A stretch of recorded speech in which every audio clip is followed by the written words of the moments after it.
MC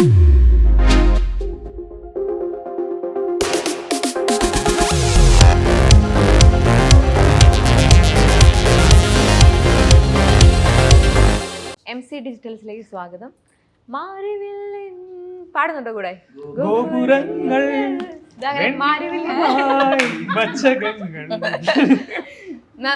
മുഴുവൻ പാടുന്നുണ്ടെങ്കിൽ എന്നോട് പറയണമായിരുന്നു. കുഴപ്പമില്ല. മാരിവില്ലിൻ ഗോപുരങ്ങൾ എന്ന് പാടാത്ത മലയാളികളില്ല. അപ്പൊ അങ്ങനെ ഒരു പേരുമായിട്ടൊരു മലയാള സിനിമ ദേ വന്നിരിക്കുകയാണ്. അപ്പൊ അതിന്റെ വിശേഷങ്ങളായിട്ട് എല്ലാവരും നമ്മുടെ ഒപ്പം ചേരുന്നു. ഓരോരുത്തരുടെ പേരെടുത്ത് പിന്നെ പറയാല്ലേ. അപ്പൊ ആദ്യം തന്നെ നമുക്ക് ക്യാപ്റ്റൻ ഓഫ് ഷിപ്പ് അരുൺ ചേട്ടാ, എന്തൊക്കെയുണ്ട് വിശേഷങ്ങൾ? സന്തോഷം, ഹാപ്പിയാണ്. പടം കഴിഞ്ഞിരിക്കുന്നു. ഇപ്പോൾ 16-ാം തീയതി റിലീസ് ചെയ്യുന്നു. And it was such A fun ride. ഞാൻ ആസ്വദിച്ചു, ഞങ്ങളെല്ലാവരും വളരെ ആസ്വദിച്ച് ചെയ്ത സിനിമയാണ്. അത് അതേ ആസ്വാദ്യത ഓഡിയൻസിനുണ്ടാവുമെന്ന് വിശ്വസിക്കുന്നു. അപ്പം പ്രേക്ഷകരെയും കൂടെ ഇതിന്റെ പാർട്ടാവാൻ വിളിക്കുകയാണ്. പോസ്റ്റേഴ്സ് കാണുമ്പോൾ തന്നെ ഭയങ്കര മാരിവില്ല് എല്ലാ 7 കളേഴ്സും മസ്റ്റ് ആയിട്ട് വേണമെന്ന് കോസ്റ്റ്യൂം ഡിസൈനർ അടുത്ത് പറഞ്ഞിട്ടുണ്ടായിരുന്നോ? ആക്ച്വലി സിനിമ ഇതൊരു സെലിബ്രേഷൻ്റെ സിനിമയാണ്. കാര്യം ഇത് പറഞ്ഞു വെക്കുന്ന കോണ്ടന്റ് വളരെ റെലവൻ്റ് ആയിട്ടുള്ളൊരു കോണ്ടന്റ് ആണെങ്കിൽ അത് പറയുന്ന രീതി ഭയങ്കര വൈബ്രൻ്റ് ആണ്, ഒരു ആഘോഷത്തിൻ്റെ മൂഡാണ്. ഈ 4 കഥാപാത്രങ്ങളും ഈക്വൽ ഇമ്പോർട്ടൻസ് ആണ് സിനിമയിൽ. 4 പ്രൊട്ടഗോണിസ്റ്റും ഈക്വലി ഇമ്പോർട്ടൻ്റ് ആണ്. അപ്പോൾ ഇവരുടെ ജേർണിയിൽ ഈ മാരിവില്ലിൻ്റെ പല വർണ്ണങ്ങൾ പോലെ തന്നെയാണ്. ഇവരെല്ലാം ചേരുമ്പോഴാണ് ഈ മാരിവില്ലുണ്ടാകുന്നത്. മാരിവില്ലിനെ ഒരു മഴവിലിന്റെ അത്രയും ഹാപ്പിനെസ് ഉള്ള എന്തെങ്കിലും ഉണ്ടോ? മഴ കുറച്ച് ഹാപ്പിനെസ് ഉണ്ട്. Okay Shruti, so how are you? I'm fine, how are you? Okay, എന്താണ് ഇതിലെ ക്യാരക്ടർ? ഇതിലെൻ്റെ ക്യാരക്ടറിൻ്റെ പേര് ഷെറിൻ എന്നാണ്. ഷെറിൻ ഇന്ദ്രജിത്ത് പ്ലേ ചെയ്യുന്ന ഷിൻറ്റോൻ്റെ വൈഫാണ് ഷെറിൻ എന്ന് പറഞ്ഞ ക്യാരക്ടർ. അപ്പോൾ ഷെറിൻ ഈസ് വെരി ഇൻഡിപെൻഡൻറ്റ്, ഒരു സ്വന്തമായിട്ടൊരു ബിസിനസ് റൺ ചെയ്യുന്ന ഒരു കുട്ടിയാണ്. ആൻഡ് യാ, എനിക്കൊന്ന് ഓരോ ക്യാരക്ടറിനും അവരെ തന്നെ ഡിഫൈൻ ചെയ്തിട്ടുണ്ട് നന്നായിട്ടല്ലേ. ഈ ഒരു ക്യാരക്ടറിനൊരു അവരെന്താന്നുള്ളത് പെർസ്പെക്റ്റീവും കാര്യങ്ങളൊക്കെ കൃത്യമായിട്ട് പറഞ്ഞു പോയിട്ടുണ്ട്. അതിനെക്കുറിച്ച് റൈറ്ററിനോട് ചോദിക്കാല്ലേ? അരുണാണ് എന്നോട് ഈ തോട്ട് ആദ്യം ഒന്ന് പറയാം. അപ്പോൾ അത് തന്നെ എക്സൈറ്റിംഗ് ആണ്. ഫസ്റ്റ് ഓഫ് ഓൾ നമുക്ക് ഭയങ്കര റിലേറ്റ് ചെയ്യാൻ പറ്റുന്നൊരു സ്റ്റോറിയാണ്. നമ്മുടെ ഇപ്പോഴത്തെ ഒരു അർബൻ ലൈഫും ഫ്ലാറ്റും ഒക്കെ ആയിട്ട്. അപ്പോൾ 4 ക്യാരക്ടേഴ്സിനും ഓക്കെ കുറേ റെഫറൻസ് പോയിന്റ്സ് ഉണ്ട്. ഇപ്പം എൻ്റെ തന്നെ ലൈഫിലുള്ള അരുൺ, നമ്മളുടെ എക്സ്പീരിയൻസിൽ കാണുന്ന ആളുകൾ, നമ്മളെ കസിൻസ് ഒക്കെ തന്നെയാണ് ഈ ക്യാരക്ടേഴ്സ്. ഡെവലപ്പ് ചെയ്യാൻ ഭയങ്കര രസമായിരുന്നു. അപ്പോൾ എല്ലാവർക്കും ഓരോ യുണീക്ക് എക്സെൻട്രിസിറ്റീസും എല്ലാം. അതെ, ഭയങ്കര ഓണസ്റ്റി ഉണ്ടായിരുന്നു എല്ലാ ക്യാരക്ടേഴ്സിനും. ഐ തിങ്ക് ഇങ്ങനത്തെ ടോപ്പിക് വർക്ക് ചെയ്യുമ്പോൾ അത് ഓണസ്റ്റിയാണ് ഏറ്റവും ഇമ്പോർട്ടൻറ്റ്.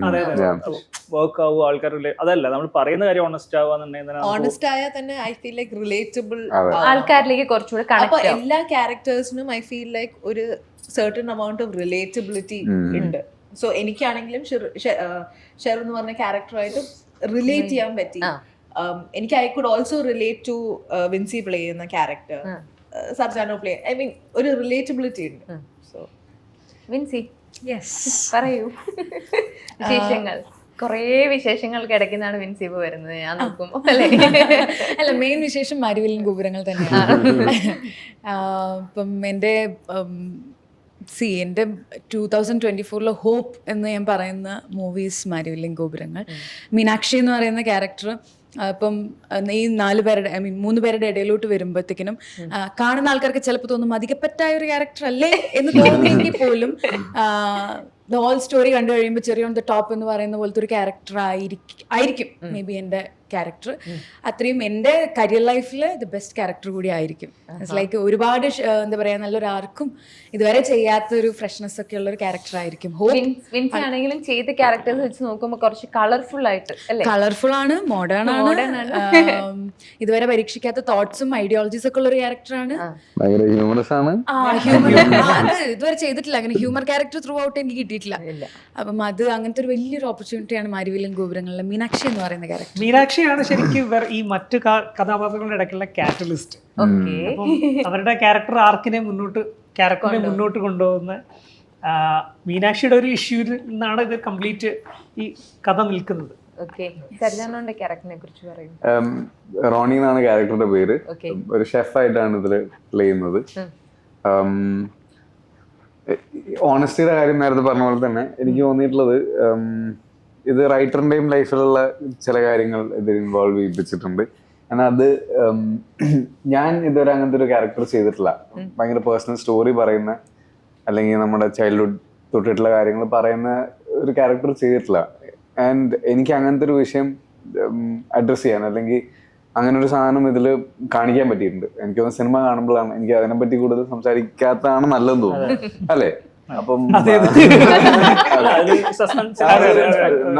സസ്പെൻസ് എന്നല്ല, അതിന്റെ ഒരു ഭംഗി അത് സിനിമ കാണുന്നതാണ്. ഇതിൽ ഈ 4 പേരുടെ ക്യാരക്ടർ മാത്രമല്ല, അല്ലാതെയും കഥ പോകുന്ന വേറെ ക്യാരക്ടേഴ്സ്, വശിഷ്ഠ ചെയ്യുന്ന ക്യാരക്ടർ, അതൊരു ബ്യൂട്ടിഫുൾ ക്യാരക്ടറാണ്. ഇപ്പം നമ്മൾ നോർമലി ഒരു സ്റ്റോറി കാണുമ്പം 2 പേരുടെ, ഒരു മെയിൽ ലീഡ് ഫീമെയിൽ ലീഡ്, അവരുടെ ഇങ്ങനെ സ്റ്റക്ക് ചെയ്ത് പോകുന്ന ഒരു ക്യാരക്ടർ. ഇതില് 5-6 പേരുടെ ഒക്കെ ഇങ്ങനെ സ്റ്റോറി ഇങ്ങനെ പോകുമ്പോഴത്തേക്കിനും നമുക്ക് കഥ കേൾക്കുമ്പോഴും ഇൻട്രസ്റ്റിംഗ് ആയിട്ട് ബോറിംഗ് അല്ലാത്ത രീതിയിൽ 4 പേരുടെയും പോകുന്നുണ്ട്. ഇപ്പൊ എന്റെ മാത്രം കഥയല്ല, അല്ലെങ്കിൽ ഷെറിൻ എന്ന് പറയുന്ന ക്യാരക്ടറിന്റെ റോണിയുടെ അത് മാത്രം കഥയല്ല, 5-6 പേരുടെ ഒക്കെ ക്ലബ് ചെയ്തൊരു ബ്യൂട്ടിഫുൾ ഫൺ. ശരിക്കും ഫാമിലിയിൽ എങ്ങനെയാണോ അതുപോലെ തന്നെ എല്ലാവരുടെയും ലൈഫ് കാണിച്ചു പോകുന്നുണ്ട്.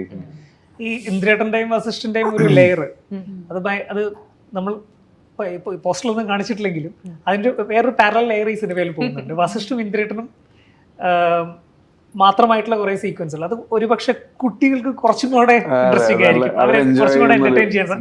ഇവരെ വെച്ച് നോക്കുമ്പോൾ കുറച്ചുകൂടെ സീനിയർ ആയിട്ടുള്ള ഒരു ആക്ടർ ആണല്ലോ ഇന്ദ്രജിത്തേട്ടൻ. എന്നെ ഓൺബോർഡ് ആദ്യമേ തന്നെ നമ്മൾ എഴുതിയപ്പം ഓരോരുത്തർ ഇന്ന ക്യാരക്ടറിലേക്ക് അങ്ങനെ പ്ലേസ് ചെയ്തിട്ടുണ്ടായിരുന്നോ?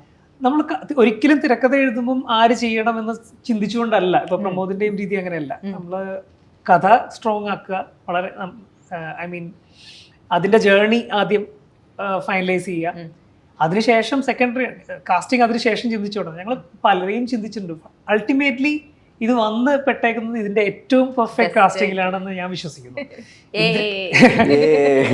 മൾട്ടി കാസ്റ്റിംഗ് ചെയ്യുമ്പോൾ നമ്മൾ ആദ്യമേ പ്ലാൻ ചെയ്താൽ പ്രശ്നവും എല്ലാരും കിട്ടണമെന്നില്ല, പല റീസണുണ്ട്. ചിലപ്പോൾ ഡേറ്റ് ക്ലാഷസ് ആവാം, ചിലർക്ക് വർക്ക് ആവാത്തോണ്ടായിരിക്കാം. പക്ഷെ അരുൺ പറഞ്ഞ പോലെ പെർഫെക്റ്റ് കാസ്റ്റ് ആണ് കിട്ടിയിട്ടില്ല. എനിക്ക് അരുണും ഒരിക്കലും ഒരു തിരക്കഥ വർക്ക് ചെയ്യുന്ന സമയത്ത് ഇവൻ ലൂക്കയാണെങ്കിലും എഴുതി തീർത്ത് കഴിഞ്ഞപ്പോൾ ഞാൻ ഒരിക്കലും ഇന്ന ആളത് ചെയ്യണം അങ്ങനെ ചിന്തിച്ചിട്ടല്ല നമ്മൾ തിരക്കഥ എഴുതുന്നത്. ഇപ്പൊ രണ്ടാമത് ചെയ്ത സിനിമയാണെങ്കിലും ആർട്ടിസ്റ്റുകളെ മനസ്സിൽ കണ്ടുകൊണ്ട് ഒരിക്കലും നമ്മൾ തിരക്കഥയോ ഇത് അങ്ങനെ ചിന്തിക്കാറില്ല. Cinema ultimately content is the king. Content strong ആണെങ്കിൽ, അത് എൻഗേജിങ് ആണെങ്കിൽ, അതിന് ക്വാളിറ്റി ഉണ്ടെങ്കിൽ നമ്മുടെ പ്രേക്ഷകർ ഡെഫിനറ്റ്ലി സ്വീകരിക്കും. നമ്മൾ കൊറോണ ടൈം കഴിയുമ്പോഴാണ് ഇത് വർക്ക് ചെയ്ത് തുടങ്ങിയത്. ഒരു ഷട്ടറിലൊക്കെ ഇരുന്നിട്ട് വർക്ക് ചെയ്യണം. അപ്പൊ അത് കഴിഞ്ഞ് നമുക്ക് ഉണ്ടായ ഒരു വലിയ സപ്പോർട്ട് എന്ന് പറഞ്ഞാൽ നമ്മൾ സ്ക്രിപ്റ്റ് കംപ്ലീറ്റ് ചെയ്തിട്ടൊരു സെക്കൻഡ് തേർഡ് ഡ്രാഫ്റ്റ് കഴിഞ്ഞപ്പോഴാണ് കോക്കേഴ്സിലേക്ക് എത്തുന്നത്. അപ്പൊ അവിടെ ചെല്ലുമ്പോൾ നമ്മൾ കാസ്റ്റിംഗ് ലിസ്റ്റ് പോലും പറഞ്ഞിട്ടില്ല.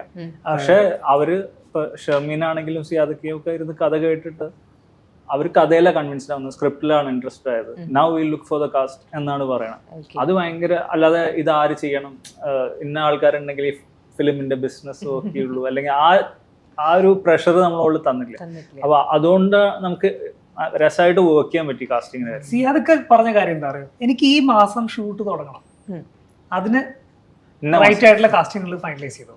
ഇങ്ങനെ ഏത് പ്രൊഡ്യൂസർ, ഏത് ഡയറക്ടർ അങ്ങനെ പറഞ്ഞൊരു പ്രൊഡ്യൂസർ നമുക്ക് കിട്ടുന്നത് തന്നെ വളരെ വലിയ ഭാഗ്യമാണ്.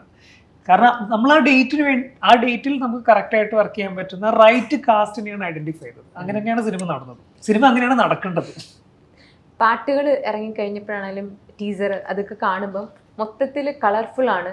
അപ്പൊ നമ്മളുടെയൊക്കെ ജീവിതങ്ങൾ ഒരു പക്ഷേ അല്ലെ ഓരോ ഫ്രെയിമും അങ്ങേയറ്റം ശ്രദ്ധിച്ചിട്ടുള്ളതാണ് നമ്മളിപ്പോ കണ്ടെടുത്തോളം. അപ്പൊ ആ ഒരു കാര്യങ്ങളിലൊക്കെ ഒരു പ്ലാനിങ് എങ്ങനെയായിരുന്നു? സിനിമ നമ്മളൊരു എസ്പെഷ്യലി ഹ്യൂമർ ഒരു സ്കിറ്റ്, ഒരു പ്യുവർ സ്കിറ്റ് സ്വഭാവത്തിൽ പോകും, അല്ലെങ്കിൽ ഒരു സിനിമാറ്റിക് വേൾഡ് നമുക്ക് ക്രിയേറ്റ് ചെയ്യാം. ഇപ്പം സിനിമ എന്ന് പറഞ്ഞിട്ടുള്ള ആർട്ട് ഫോം ഡിമാൻഡ് ചെയ്യുന്ന അങ്ങനത്തെ ഒരു സിനിമാറ്റിക് വേൾഡാണ്. ഇത് ചെറിയ കൊച്ചിയിലാണ് എൻറ്റയർലി ഷൂട്ട് ചെയ്തേക്കുന്നത്. പക്ഷെ നമുക്കിതൊരു വലിയ ക്യാൻവാസിൽ കുറേ കാര്യങ്ങൾ നടന്നു വന്ന് ഭയങ്കര വലിയൊരു സിനിമയായിട്ട് ഉള്ള എക്സ്പീരിയൻസ് ഓഡിയൻസിന് ക്രിയേറ്റ് ചെയ്തു. അതാണ് ഓഡിയൻസിനെ തീർച്ചയായിട്ടും തിയേറ്ററിൽ ഈ സിനിമ കാണാൻ പ്രേരിപ്പിക്കേണ്ട ഒരു ഘടകം. കാരണം ഇതൊരു എങ്ങനെയാലും ചെറിയ ക്യാൻവാസിൽ കണ്ടിട്ട് കാര്യമില്ല. പിന്നെ ആ സിനിമാറ്റിക് വേൾഡ് ക്രിയേറ്റ് ചെയ്യുക എന്നുള്ളതാണ് എൻ്റെ ഫസ്റ്റ് പ്രിഫറൻസ് എപ്പോഴും. കാരണം ഒരു സിനിമ എന്ന് പറയുന്ന ഒരു സിംഗിൾ ആർട്ട് ഫോം അല്ലല്ലോ, പല ആർട്ട് ഫോംസ് ചേർന്നിട്ടുള്ളതാണ് സിനിമ. അതിൽ ലിറ്ററേച്ചർ ഉണ്ട്, ഐ മീൻ ഡ്രാമയുണ്ട്. ശ്രുതി ഒരു തിയേറ്റർ ബാക്ക്ഗ്രൗണ്ട് ഉള്ള ആളാണ് അല്ലേ?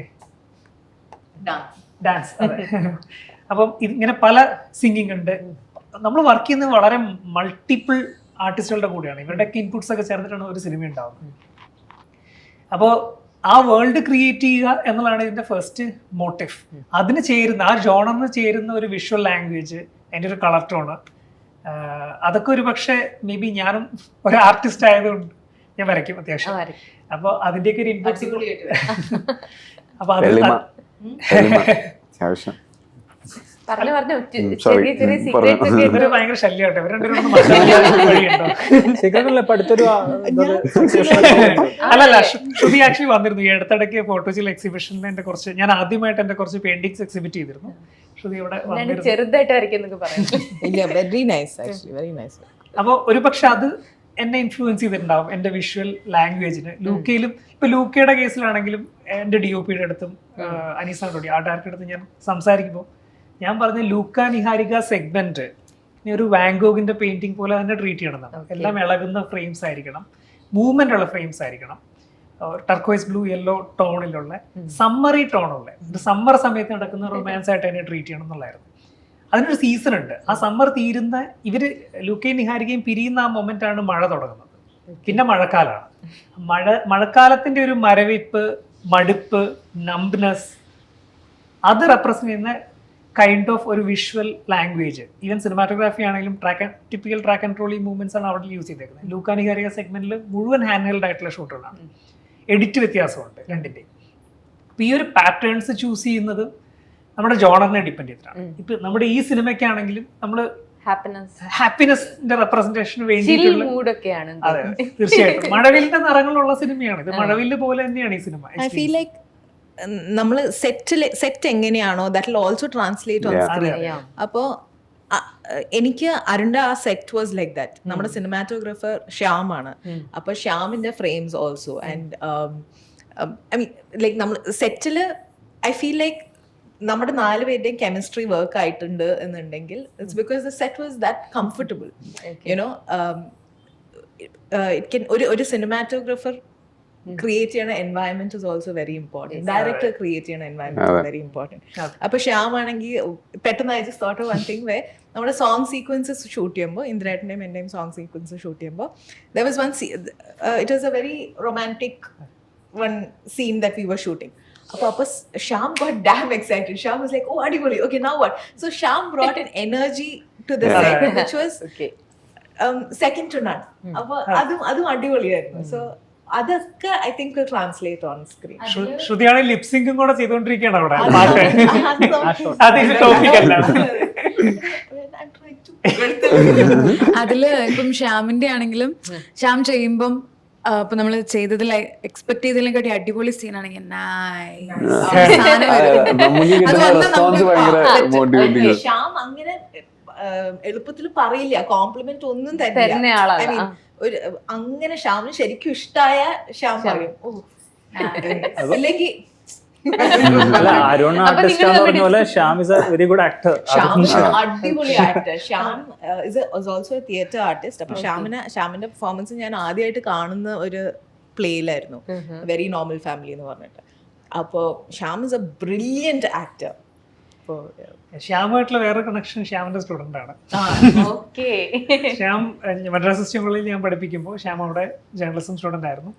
ശ്യാം തന്നെ പറയും അവൻ്റെ അടുത്ത് അവൻ ആദ്യമായിട്ടൊരു ഡോക്യുമെന്ററി ഡയറക്റ്റ് ചെയ്ത് കോഴ്സിന്റെ ഭാഗമായിട്ട് അത് പ്രൊജക്ട് ചെയ്ത് കണ്ട ശേഷം ഞാൻ ചോദിച്ചു ഇത് ആരുടെ ഷൂട്ട് ചെയ്തതെന്ന് ചോദിച്ചു. ഇത് ഞാൻ തന്നെയാണ്. എന്നാൽ നീ സിനിമാറ്റോഗ്രാഫി ചൂസ് ചെയ്താൽ മതി എന്ന്. ആക്ച്വലി ശ്യാം ഒരു മൾട്ടി ടാലന്റാണ്. ശ്യാമിന് അവിടെ ഒരു തിയേറ്റർ ഗ്രൂപ്പ് MCC ഉണ്ടായിരുന്നു. അതിന്റെ ഭാഗമായിട്ട് ഒരു പ്ലേ എനിക്ക് തോന്നുന്നത് ആൽഫ്രഡ് ഹിച്ച്കോക്കിന്റെ റോപ്പിന്റെ റോഷനും നമ്മുടെ എൻ്റെ സ്റ്റുഡന്റ് കിരണും ലീഡ് ചെയ്ത് ശ്യാമും കൂടെ ഇൻവോൾവ് ആയിട്ടുള്ള ഒരു പ്ലേ ആണ്. ഞാൻ അത് അവിടെ വെച്ചാണ് ഞാൻ ശരിക്കും പറയുക ഇവരുടെയൊക്കെ പെർഫോമൻസ് ഡയറക്റ്റ് ആയിട്ട് കാണുന്നത്. റോഷൻ മാത്യു നമ്മുടെ ജനഗണമന മൂവിയുടെ second hand unit camera handle ചെയ്തത് ശ്യാമാണ്. അങ്ങനെ ഞാൻ ഇനീഷ്യലി സെക്കൻഡ്. നേരത്തെ ശ്രുതി ചേച്ചി പറഞ്ഞ പോലെ തന്നെ ഞാൻ പേഴ്സണലി ഏറ്റവും എൻജോയ് ചെയ്ത് വർക്ക് ചെയ്ത ഒരു സെറ്റ് മാരുവിലും ഗോപുരങ്ങളായിരുന്നു. അത് വെറുതെ ഇവിടെ ഇതിന്റെ പ്രൊമോഷൻ വന്നുകൊണ്ട് ഇരുന്നുകൊണ്ട് പറയണതല്ല, ജെന്യുൻലി ഞാൻ ഭയങ്കരമായിട്ട് എല്ലാ ദിവസവും നാളെന്ത് ചില ദിവസങ്ങൾ ചില പടത്തിൽ വർക്ക് ചെയ്യുമ്പോൾ നമ്മൾ ഒന്നെങ്കിൽ ഭയങ്കര എക്സോസ്റ്റഡ് ആയിട്ട് തോന്നും, അല്ലെങ്കിൽ അയ്യോ ഷൂട്ടിൽ പോകണമല്ലോ എന്നൊക്കെ തോന്നും. പക്ഷേ വെരി ഓണസ്റ്റ്ലി എനിക്ക് എല്ലാ ദിവസവും ഭയങ്കര എക്സൈറ്റിംഗ് ആയിരുന്നു. എസ്പെഷ്യലി എനിക്ക് ഞാൻ ഡയറക്ടറും റൈറ്ററായിട്ടും ഭയങ്കര ക്ലോസ് ആണ്. ഇവര് ഭയങ്കര കംഫർട്ടബിൾ ആക്കിയിട്ടുണ്ട്. നേരത്തെ പറഞ്ഞ പോലെ തന്നെ എല്ലാവരും ഭയങ്കര എന്താ പറയാ, ഇന്ദ്രേട്ടനാണെങ്കിൽ തന്നെ എനിക്ക് ആകെ ഉണ്ടായിരുന്ന ഒരു കൺസേൺ ഇന്ദ്രേട്ടനായിട്ടൊന്ന് ജെല്ലാവുന്ന കാര്യത്തിലായിരുന്നു. എന്റെ ചേട്ടനായിട്ടുള്ള ക്യാരക്ടറാണല്ലോ. എനിക്കാണെങ്കിൽ പെട്ടെന്ന് ജെല്ലാവേണ്ട ഒരു പ്രശ്നമുണ്ട്. ബട്ട് എന്തോ സെറ്റിൽ വന്ന 2ാമത്തെ ദിവസം തൊട്ട് ഭയങ്കര കമ്പനി. ഇന്ദ്രേട്ടൻ ക്രിക്കറ്റ് കാണുമ്പോൾ സ്കോറിനെ പറ്റി പറയുന്നു, അത് ഇങ്ങനെ റിയലി നൈസ്. ആക്ച്വലി ഇങ്ങനെയുള്ള ജോണേഴ്സ് ട്രൈ ചെയ്യുമ്പോൾ അത് മൾട്ടി സ്റ്റാർ സബ്ജക്റ്റ് ആണ്. ഇതിനകത്ത് ഒരു പ്രൊട്ടഗോണിസ്റ്റ് എന്നല്ല, ഇവർ 4 പേരും പ്രൊട്ടഗോണിസ്റ്റ് ആണ്. ഈക്വൽ ഇമ്പോർട്ടൻസ് ആണ്. തുടക്കം മുതൽ അവസാനം വരെ ഇത് ഈക്വൽ ആണ്. ഇങ്ങനെയുള്ള സിനിമകളിൽ ഒന്ന് കഥാപാത്രങ്ങൾ ടോട്ടലി ഡിഫറെന്റ് ആയിട്ടുള്ള ആർക്കുള്ള ക്യാരക്ടേഴ്സ്, ഇവരുടെ പേഴ്സണാലിറ്റിയും ടോട്ടലി ഡിഫറെന്റ് ആണ്. ഇത് ശരിക്കും പറഞ്ഞ 8 പേരാണ് സെറ്റിൽ നിൽക്കുന്നത്, കഥാപാത്രങ്ങളും പ്ലസ് ഈ ഇവരുടെ ഒറിജിനൽ ക്യാരക്ടേഴ്സ്. ഇതിനെയാണ് ഞാൻ ഡീൽ ചെയ്യുന്നത്. അത് ആക്ച്വലി ഞാനത് നല്ല രീതിയിൽ ഇരുത്തിക്കൊണ്ട് പറയേണ്ട കാര്യമല്ല, എന്നാലും പറയാം.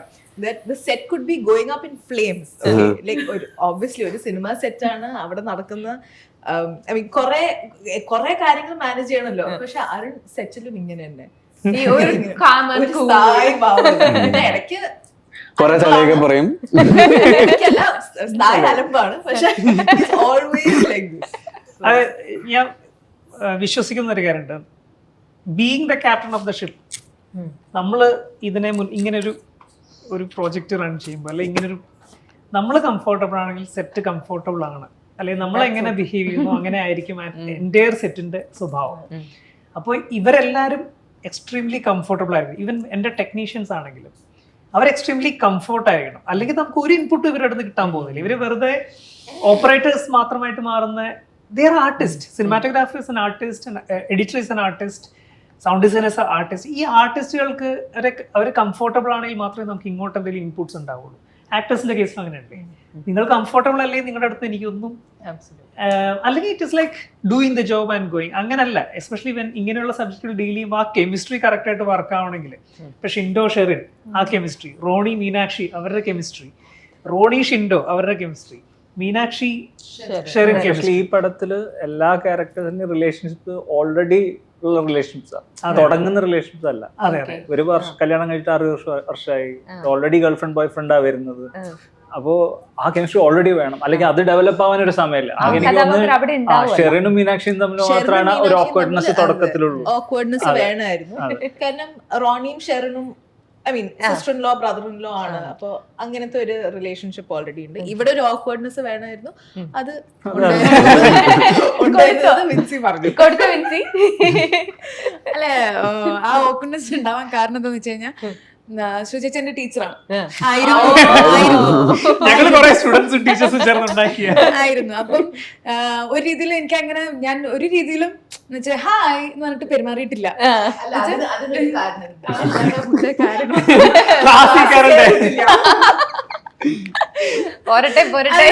പൊതുവേ ഉള്ള ഒരു ഇമേജ്, കോളേജിലുള്ള ഒരു ഇമേജ് ഭയങ്കര സ്ട്രിക്റ്റ് ആണ്.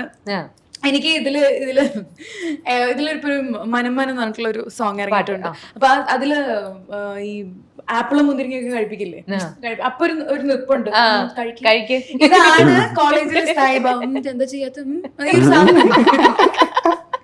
അപ്പൊ നമുക്കൊരു റെസ്പെക്ട് കം ഫിയർ ഉണ്ട്. ആ സാധനം ബ്രേക്ക് ആയിട്ടില്ല എനിക്ക് ഇത്രയും കാലം. അപ്പോഴും നമ്മളിങ്ങനെ ചെയ്യാൻ കുറെ കഥകളൊക്കെ ഞാൻ പറയും, എന്റെ ഉള്ളിലത്തെ കഥകളൊക്കെ ഞാൻ പറഞ്ഞു. എന്നാലും അല്ല വേറൊരു തമാശ പറയാം. ഇവർ രണ്ടുപേരും വളരെ പേഴ്സണൽ ആയിട്ട് അറിയുന്നത് സ്കൂൾ കോളേജിൽ വെച്ചല്ല, നമ്മുടെ ഫിലിം സെറ്റ് വെച്ചിട്ടാണ്. പിന്നെ രണ്ടാമത്തെ കാര്യം, ഇവരെ രണ്ടുപേരെ പറ്റി എനിക്ക് വ്യക്തമായിട്ട് അറിയാം. കാരണം മിൻസിൽ നിന്ന് ശ്രുതിയെ പറ്റിയും ശ്രുതിയിൽ നിന്ന് മിൻസിയെ പറ്റിയും വളരെ കൃത്യമായ ധാരണ എനിക്കുണ്ടായിരുന്നു. സോ അപ്പം ഞാൻ പേഴ്സണലി കോളേജിൽ നിന്ന് അങ്ങനെ ഇത്രയും ഫ്രീ ആയിട്ട് ചിരിച്ചു നിൽക്കുന്നൊന്നും കണ്ടിട്ടേ ഇല്ല. അത് എനിക്കിപ്പോ ഭയങ്കര സ്ട്രിക്റ്റ് ആണെന്ന് പറയുമ്പോൾ ഇമാജിൻ ചെയ്യാൻ പറ്റില്ല.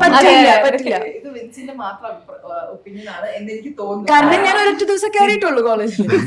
അപ്പൊ അതുകൊണ്ട് ആ ഒരു ദിവസത്തെ എക്സ്പീരിയൻസ് എനിക്കുള്ളൂ. അപ്പം അത് കഴിഞ്ഞപ്പോ അതൊന്ന് ബ്രേക്ക് ചെയ്യാനായിട്ട് എനിക്ക് കുഴപ്പമില്ല. ശ്രീചേച്ചിക്ക് കുഴപ്പമില്ല. എനിക്ക് മാം എന്നൊക്കെ വരുന്നുണ്ടായിരുന്നല്ലോ ആ സമയത്ത്. തുടക്കത്തിലൊക്കെ മാം നമുക്ക് അങ്ങനെ ചെയ്താലോ, മാം എന്നെങ്ങാനും ഇനി വിളിച്ചാന്ന് പറയും. അപ്പം അതൊന്ന് ബ്രേക്ക് ചെയ്തെടുക്കാനായിട്ട് പിന്നെ തുടക്കമല്ലേ, അപ്പം ആ awkwardness അങ്ങനെയായിരുന്നു. പിന്നെ അത് ഇമ്പോർട്ടന്റ് ആയിരുന്നു ഈ രണ്ട് ക്യാരക്ടേഴ്സിന്. അപ്പൊ അത് നന്നായിട്ട് വർക്ക്ഔട്ട് ആയിട്ടുണ്ട്. പിന്നെ പോകെ പോകെ പോകെ പിന്നെ സെറ്റായി. പിന്നെ തീരെ ബഹുമാനമില്ലാത്ത തീരെ ബഹുമാനമില്ല. പക്ഷെ ഒരു കുടുംബം തന്നെയാണ് ലിറ്ററലി. ആ സിനിമയിൽ എങ്ങനെ ഒരു കുടുംബമാണോ അങ്ങനത്തെ ഒരു കുടുംബം തന്നെ ആയിട്ടുണ്ട്. 16ാം തീയതി വെയിറ്റ് ചെയ്യണല്ലോ എനിക്ക്. എന്നോട് എന്നിട്ട് എന്റെ ബാച്ചിലർ സ്റ്റുഡൻസ് ഇതൊക്കെ കഴിഞ്ഞ് കഴിഞ്ഞിട്ട് എങ്ങനെയുണ്ടായിരുന്നു ടീച്ചർ, എങ്ങനെയുണ്ടായിരുന്നു ചോദിച്ചു. ഒരു വീഡിയോ കോൾ എന്തോ അവാർഡ് കിട്ടിയ സമയത്ത് 2-3 പേര് ഭരചന്ദ്രനൊക്കെ വിളിച്ചിട്ട് എങ്ങനെയുണ്ടായിരുന്നു ടീച്ചർ നമ്മൾ വിചാരിച്ച പോലെ അല്ല. ടീച്ചറുടെ അടുത്ത് കോളേജിൽ എങ്ങനെയായിരുന്നു ബിഹേവ് ചെയ്തെന്ന് പറഞ്ഞ്? ആര്, ഞാനോ? അല്ല, മറ്റേ കുട്ടികള്. അതൊരു സ്റ്റോറിയാ. അതായത് that she is very beautiful. അപ്പം ഈ പ്രേമം ആ വൈബൊക്കെ ഉണ്ടാവില്ലേ. അപ്പം ഞാൻ ഒന്നിലും ഇടപെടില്ല. ഞാനെല്ലാം മാറിയിരുന്ന ഒരു ഇൻട്രോവേർട്ട് ടൈപ്പ് ആയിരുന്നു. അപ്പം പിള്ളേരിങ്ങനെ കേൾക്കാം, കുറെ പേര് ഞാൻ പറയുന്നില്ല, അവരെന്നിട്ട് അടിക്കും.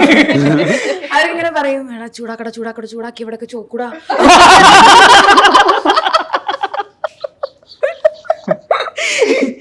അപ്പം ആ സമയത്ത് എന്തോ ഡാൻസ് പരിപാടിയൊക്കെ ഉണ്ടായിരുന്നു. അപ്പൊ ഡാൻസ് കളിച്ച് വരുമ്പോഴത്തേക്കിനും പ്രാക്ടീസ് ചെയ്ത് കഴിഞ്ഞാൽ ഇങ്ങനെ തുടുത്തിരിക്കും. അത് കാണാൻ കുറെ പേരുണ്ട്. അത് കഴിഞ്ഞ് കഴിഞ്ഞാൽ ദേഷ്യപ്പെടുത്തി ഒന്ന് ഇതാക്കി കഴിഞ്ഞ് കഴിഞ്ഞാൽ ഇവിടെയൊക്കെ ഇങ്ങനെ റെഡ് ആയിട്ടിരിക്കും. അപ്പൊ അതിനു വേണ്ടി ദേഷ്യപ്പെടുത്തുന്ന കുറെ പിള്ളേരുണ്ട്. അതൊക്കെ എനിക്കറിയാം.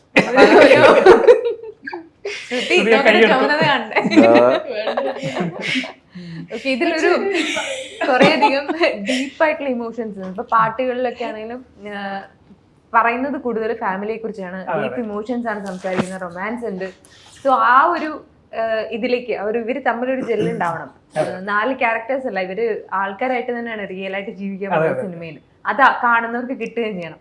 അപ്പൊ അങ്ങനെ ഒരു റിലേഷൻഷിപ്പ് ബിൽഡ് ചെയ്യാൻ വേണ്ടിട്ട് എന്തായിരുന്നു നമ്മൾ ആക്ച്വലി ഞാൻ തിരക്കഥയിൽ പരിപൂർണമായിട്ട് വിശ്വസിക്കുന്ന ആളാണ്. ഒന്ന് തിരക്കഥ സ്ട്രോങ് ആണെങ്കിൽ അതിനൊരു കറക്റ്റ് വിഷ്വൽ ഭാഷ ഉണ്ടാക്കി ക്രിയേറ്റ് ചെയ്ത് കൊടുത്തു കഴിഞ്ഞാൽ, പിന്നെ തിരക്കഥ ഒരു സീഡാണ്. തിരക്കഥനെ നമ്മൾ വലിയൊരു വൻമരമായിട്ട് ക്രിയേറ്റ് ചെയ്യണമെങ്കിൽ അതിന് കുറെ പാരാമീറ്റേഴ്സ് ഉണ്ട്. ശരിക്കും വെള്ളം ഇടുക എന്ന് പറയുന്നത് പ്രൊഡ്യൂസറുടെ ജോലിയാണ്. അപ്പൊ അതിൽ നിന്ന് ആ ക്രിയേറ്റ് ചെയ്ത് അതിനൊരു വൻമരമാക്കുന്ന ഒരു പ്രോസസ്സാണ് ഞാൻ ചെയ്യുന്നത്. അപ്പൊ അതില് ഈ കെമിസ്ട്രി വളരെ ഇമ്പോർട്ടന്റ് ആണ്. ഇവരുടെ കെമിസ്ട്രി. അതുകൊണ്ട് തന്നെ ഈ തിരക്കഥ ഫസ്റ്റ് ഒരു റീഡിംഗ് ഡ്രാഫ്റ്റ് ആയി കഴിഞ്ഞാൽ ഐ പ്രിഫർ ഒരു നല്ല റീഡിംഗ് സെഷൻ. അപ്പം നമ്മൾ ഓഫീസിൽ ഒരു റൗണ്ട് ടേബിളിന് ചുറ്റും എല്ലാവരും വർക്ക് ചെയ്തിരുന്നത്. ആ റൗണ്ട് ടേബിളിന് ചുറ്റും ഇവരെല്ലാവരും വന്നിട്ടുണ്ട്. വിൻസി, ശ്രുതി, സർജാനോ, ഇന്ദ്രേട്ടൻ, ഞങ്ങൾ ഒരുമിച്ച് റീഡിങ്സ്, മൾട്ടിപ്പിൾ റീഡിങ്സ് ഉണ്ടായിട്ടുണ്ട്. കഥാപാത്രങ്ങളെ ഉൾക്കൊണ്ട് തന്നെയാണ് ഇവർ റീഡ് ചെയ്തിരുന്നത്. അപ്പൊ ഈ റീഡിങ്ങിൽ സംഭവിക്കുക വെച്ചാൽ ആ കഥാപാത്രം വളരെ ക്ലിയർ ആയിട്ട് അവരുടെ മൈൻഡ് കിട്ടും. അല്ലെങ്കിൽ നമ്മുടെ ഒരു ഔട്ട് അപ്പം തന്നെ ക്ലിയർ ചെയ്യും. പിന്നെ ഓൺ ഫോണൊക്കെ ഞാനും ഇന്ദ്രേട്ടനൊക്കെ കുറേ സംസാരിച്ചിട്ടുണ്ട്. ശ്രുതിയായിട്ടാണെങ്കിലും വിൻസിയായിട്ടാണെങ്കിലും സർജനായിട്ടാണെങ്കിലും. ഇത് ഇവരുടെ ഉള്ളിൽ പരിപൂർണമായിട്ട് ആ കഥാപാത്രം ആ കഥാപാത്രമായി മാറിയിട്ടായിരിക്കും ഒരു സെറ്റിലേക്ക് വരുന്നത് തന്നെ. പിന്നെ എനിക്ക് ഇറ്റ്സ് എ കേക്ക് വാക്ക്. പിന്നെ സെറ്റിലുള്ള കൊറിയോഗ്രാഫി പലപ്പോഴും ഇപ്പൊ നമ്മുടെ സിനിമ ഒരു ഓർഗാനിക് ആർട്ട് ഫോം ആണല്ലോ. തീർച്ചയായിട്ടും നമ്മൾ എത്രയൊക്കെ പ്രിപ്പയർ ചെയ്താലും ആ സെറ്റിൽ വരുമ്പോൾ കാണുന്ന അതിൻ്റെ ഒരു ഇവൻ പ്രോപ്പർട്ടീസിന്റെ പൊസിഷനിങ്, ചില ഔട്ട്ഡോർ ഒക്കെ ആണെങ്കിൽ അവിടുത്തെ ക്ലൈമറ്റ് പോലും നമ്മളോട് സംവേദിക്കും. അപ്പൊ അതനുസരിച്ച് നമ്മളൊന്ന് റീകൊറിയോഗ്രാഫ് ചെയ്യും. അപ്പൊ ഇവര് ആർട്ടിസ്റ്റുകൾ ലൈൻസ് ഒക്കെ പ്രിപ്പയർഡ് ആയിട്ട് ക്ലിയർ ആയിട്ട് ഇവരെ പക്ക കെമിസ്ട്രി ഉണ്ടെങ്കിൽ ഈ കൊറിയോഗ്രാഫി ഒക്കെ ഇറ്റ്സ് എ കേക്ക് വാക്ക്. എനിക്കതിനെ ഫോളോ ചെയ്താൽ മതി. അപ്പൊ അങ്ങനെ വെൽ പ്രിപ്പയർഡ് ആയിട്ടാണ് ഇവര് സെറ്റിലേക്ക് വരുന്നത്. പ്രമോദേട്ട് എങ്ങനെ ലൈൻസ് ഒക്കെ അതുപോലെ തന്നെ പറയണം നിർബന്ധം? എനിക്കറിയുന്ന പ്രമോദേട്ട് അങ്ങനെ അല്ല. എന്നാലും നമ്മളോട് ഇപ്പൊ എനിക്ക് പറ്റാന്ന് വെച്ച് കഴിഞ്ഞാൽ മീൻസ് മാറ്റർ മനസ്സിലാക്കിയാൽ മതി, അതുപോലെ കൺവേ ചെയ്താൽ മതി എന്ന് പറയും. അപ്പം ഞാൻ എൻ്റെ എക്സ്ട്രാ ഇൻപുട്ട് എടുത്തിട്ട് ഞാനൊരു ഫോളോ ചെയ്യുന്നതെന്ന് വെച്ചാൽ മാറ്റർ മനസ്സിലാക്കിയൊക്കെ അതുപോലെ പഠിക്കാതിരിക്കുക, എന്നിട്ട് സെറ്റിൽ വന്നിട്ട് മൊത്തം തെറ്റിച്ച് പറയാ. ഇതാണ് ഞാൻ ഫോളോ ചെയ്യുന്നത്. അപ്പം അരുണേട്ടൻ പറഞ്ഞു അറ്റ്ലീസ്റ്റ് ഒന്ന് പഠിച്ചിട്ടെങ്കിലും വരണം എന്നൊക്കെ പറഞ്ഞു. സ്ഥിരം പറ്റുന്നവർ. അപ്പം ഞാൻ പഠിക്കും, പിന്നെ നമ്മുടേതായിട്ടുള്ളൊരു രീതിയിൽ അത് പ്രസന്റ് ചെയ്യും.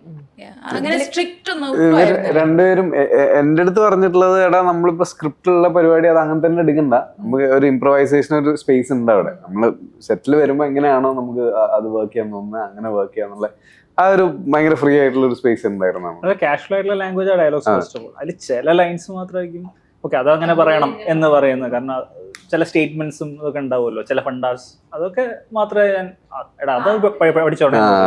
I feel like ആദ്യത്തെ like 2-3 ദിവസം for us it helped script follow ചെയ്യാൻ ടു ക്യാരക്ടറിലേക്ക് കയറാൻ കുറച്ചുകൂടെ എളുപ്പം അങ്ങനത്തെ. പക്ഷെ അത് കഴിഞ്ഞിട്ട് പിന്നെ എല്ലാം ഓർഗാനിക് ആയിട്ട് വന്നു. ബേസിക്കലി കഥാപാത്രങ്ങളായിട്ട് വന്നു കഴിഞ്ഞാൽ അവരെ ക്യാരക്ടർ ഉൾക്കൊണ്ടു കഴിഞ്ഞാൽ പിന്നെ വരുന്ന ലൈൻസ് അതിനനുസരിച്ച് തന്നെ ആയിരിക്കും. ആ കണ്ടന്റിനെ അവർ മനസ്സിലാക്കിയാൽ മാത്രം മതി. അപ്പൊ നമ്മള് തീർച്ചയായിട്ടും അങ്ങനെ ഒരു സ്കോപ്പ് കൊടുത്തില്ലെങ്കിൽ ഭയങ്കര ഡ്രാമാറ്റിക് ആയിരുന്നു. ആ ഡ്രാമ കട്ട് ചെയ്യാൻ വേണ്ടിയിട്ടാണ് കഴിയുന്നത്ര കോണ്ടന്റിനെ മനസ്സിലാക്കിയിട്ട് ബിഹേവ് ചെയ്യാൻ പറയുന്നത്. അപ്പൊ വിൻസി, പിന്നെ ഇവര് 4 പേർക്കും 4 വ്യത്യസ്തമായിട്ടുള്ള അഭിനയ ശൈലിയുള്ള ആർട്ടിസ്റ്റുകളാണ്. ഇന്ദ്രേട്ടന്റെ ശൈലി ഡിഫറെന്റ് ആണ്, സർജാനോടെ ശൈലി ഡിഫറെന്റ് ആണ്, ശ്രുതിക്ക് ശ്രുതിയുടേതായിട്ടുള്ള ശൈലിയുണ്ട്, വിൻസിക്ക് വിൻസിയുടേതായിട്ടുള്ള ശൈലിയുണ്ട്. വിൻസി പലപ്പോഴും പറയാറുണ്ട്, വിൻസി എന്നെ കേട്ടു ചേട്ടാ ഞാൻ ഇത്തിരി ഓവറായിരിക്കും, എന്നെ അത് കട്ട് ചെയ്താണ്. അതാണ് വിൻസിയുടെ ശൈലി. കറക്റ്റ് ആണ്, അതിൽ തെറ്റില്ല. അല്ല, ഞാൻ പൊതുവെ ഇപ്പം എന്റെ ബാക്ക്ഗ്രൗണ്ട് എന്ന് പറയുമ്പോൾ നായകനാണ്, സ്റ്റേജ് ഷോ ആണ്. അപ്പൊ അവിടുന്ന് ഞാൻ പഠിച്ചിട്ടുള്ളത് എന്റെ ഫൗണ്ടേഷൻ ഈസ് ലൈക്ക് കുറച്ച് ഓവറാ, അത്രയും ലൗഡായിട്ട് പെർഫോം ചെയ്യുന്നത്. അത് ഇപ്പോഴും ഒതുക്കി തീർക്കണമെങ്കിൽ അത് ഡയറക്ടേഴ്സ് നമുക്കൊരു കോള് തരണം, ഒന്ന് ഒതുക്കിക്കോ എന്നുള്ളത്. ഞാനിങ്ങനെ ബാക്കി നിങ്ങൾ കാണിക്കും കൈ കൊണ്ട്. ആദ്യമൊക്കെ ഇനീഷ്യലി ഒക്കെ പറയുമ്പോഴത്തേക്കും നമുക്ക് ഇംപ്രഷൻ കളഞ്ഞു. അപ്പൊ താത്ത പറയുമ്പോൾ ഞാൻ ഫുൾ ഡൗൺ ആക്കി, അതിന്റെ ഇതിന്റെ ഇടയിൽ ഒന്ന് ബിഹേവ് ചെയ്യാൻ പറ്റുമോ ചെയ്യാൻ പറ്റുന്നുണ്ടോ? സർജാന കുറച്ചുകൂടെ ബിഹേവിയർ നാച്ചുറൽ ആയിട്ട് പെർഫോം ചെയ്തതാണ്. ശ്രുതി ഞാൻ എപ്പോഴും ഈവൻ സെറ്റിൽ ചെയ്യാൻ വിളിക്കാൻ ശ്രുതി ചാർലി ചാപ്ലിൻ. അത് ഞാൻ ഈ സിനിമയെ കൊണ്ട് ഞാൻ അത് എസ്റ്റാബ്ലിഷ് ചെയ്യുന്നുണ്ട് ഉറപ്പായിട്ട്. കാരണം ശ്രുതിനെ നമ്മൾ പല സിനിമകളിൽ കണ്ടിട്ടുള്ള ഒരു ശ്രുതി അല്ല. ഇൻ റിയൽ ലൈഫിൽ ശ്രുതിക്ക് ഹ്യൂമർ ഭയങ്കര രസമായിട്ട് എക്സിക്യൂട്ട് ചെയ്യാൻ പറ്റും. Because there is an inherent Charlie Chaplin. She can mimic very well. നല്ല രസമായിട്ട് മിമിക്രി ചെയ്യാൻ പറ്റുന്ന ഒരു ആർട്ടിസ്റ്റ് ആണ്. അതുകൊണ്ടാണ് മറ്റേ സ്റ്റേറ്റ് അവാർഡ് കിട്ടിയത്. ഇത് വേറെ കോമഡി എന്താന്ന് വെച്ച് കഴിഞ്ഞാൽ, ഇപ്പൊ ശ്രുതി ചേച്ചി നമ്മുടെ സെറ്റില് ഷൂട്ട് ഇല്ലാത്ത സമയത്ത് കുറെ കാര്യങ്ങൾ കാണിക്കും. അപ്പൊ നമ്മളത് ഓട്ടോമാറ്റിക്കലി ഇൻഫ്ലുവൻസ്ഡ് ആവില്ല. ഇത് പോയിട്ട് ഞാൻ എന്റെ ഫ്രണ്ട്സിന്റെ ഇടയിൽ കാണിക്കും ഈ സാധനം, അപ്രിസിയേഷൻ കിട്ടൂല, നമ്മള് പറയില്ല, കോമഡി കേൾക്കൂല. പക്ഷെ ഇവിടെ ആവുമ്പം എല്ലാരും അത് ഇന്ദ്രേട്ടന്റെ വളരെ പെക്യുലർ. ഇന്ദ്രേട്ടൻ ഇത്രയും സീനിയർ ആണ്, ഇത്രയും പോളിഷ്ഡ് ആയിട്ടുള്ള ഇന്ദ്രേട്ടൻ ഏത് കഥാപാത്രവും വളരെ നീറ്റ് ആയിട്ട് എക്സിക്യൂട്ട് ചെയ്യാൻ പറ്റുന്ന ആർട്ടിസ്റ്റ്. ഇന്ദ്രേട്ടൻ കംഫർട്ട് സോൺ ആണ്. ഇന്ദ്രേട്ടൻ ഹ്യൂമറിന് ദി പെർഫെക്റ്റ് ആർട്ടിസ്റ്റ് ആണ്. ഇന്ദ്രേട്ടൻ വെയിറ്റ് ചെയ്തിരുന്ന പോലത്തെ ഒരു കഥാപാത്രമാണ് നമ്മുടെ സിനിമയിലെ. ഇത്ര കുറെ കാലങ്ങളായിട്ട് ഇന്ദ്രേട്ടൻ തന്നെ പറഞ്ഞു, കുറെ കാലങ്ങളായിട്ട് ഇങ്ങനെ ഭയങ്കര സ്റ്റിഫ് ആയിട്ടുള്ള ക്യാരക്ടേഴ്സ് ആണ് ചെയ്യുന്നത്, എനിക്കൊന്ന് ശരിക്കും ഒന്ന് ലൂസൺ ചെയ്യാൻ പറ്റുന്ന. ഇന്ദ്രേട്ടൻ ഇത് ഈ കഥാപാത്രം പരിപൂർണമായിട്ട് എന്നിലുണ്ട്, അതൊന്ന് പുറത്തെടുത്താൽ മാത്രം മതി. അത് വ്യക്തമായിട്ട് ഇന്ദ്രേട്ടൻ പുറത്തെടുക്കും. അതിന് സപ്പോർട്ടിംഗ് ആയിട്ടുള്ള നല്ല പാട്ടുകൾ, മാജിക്. അപ്പൊ എന്തായാലും പടം അടിപൊളി ഹിറ്റ് ആവട്ടെ. കാണാൻ വേണ്ടിട്ട് ഞങ്ങൾ എല്ലാവരും കാത്തിരിക്കുന്നു. All the best. Thank you.